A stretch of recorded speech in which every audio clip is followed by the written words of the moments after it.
You are very active in Planned Parenthood, are you not? Hey everyone, welcome back to the channel. Today we're diving into a heated exchange from a recent Senate hearing. Senator John Kennedy had some tough questions for a judicial nominee from the Washington State Court of Appeals. This discussion touches on political activism, statements on racism, and the nominee's judicial record. Let's get into it. The hearing starts with Senator Kennedy addressing the judge. He doesn't waste any time and jumps straight to the point.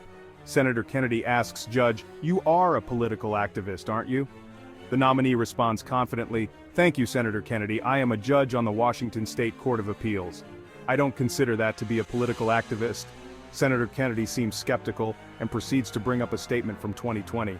Kennedy reads a statement the nominee co-signed with 10 others. Here's what it said.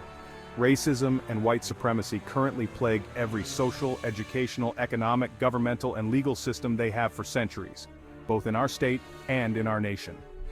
This targets Black, Indigenous, African American, Latinx, and other people and communities of color, resulting in entrenched inequality and inequity, manifesting in unjust, unfair, and differential treatment, and yielding remarkably desperate and negative outcomes relative to those experienced by white people." Kennedy asks, "Did I read that accurately?" The nominee replies, "Senator, I don't have it in front of me, but I have no reason to think that you did not read it correctly." Next, Kennedy shifts gears to question the nominee's involvement with Planned Parenthood. He states that the nominee is listed as a silver friend, meaning someone who has donated between $1,000 and $2,500.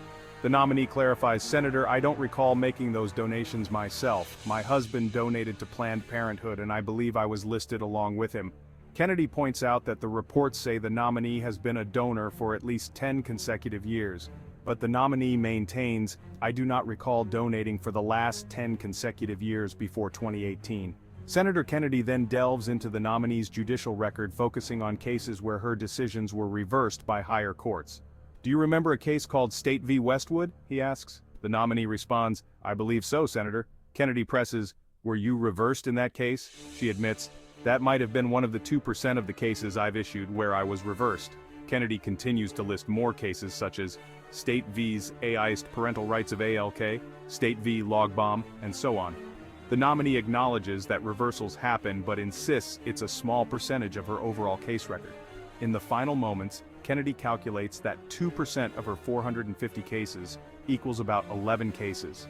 The nominee emphasizes that many of her cases involve novel legal issues which sometimes lead to reversals. 11 out of 450, she notes. That's what happens.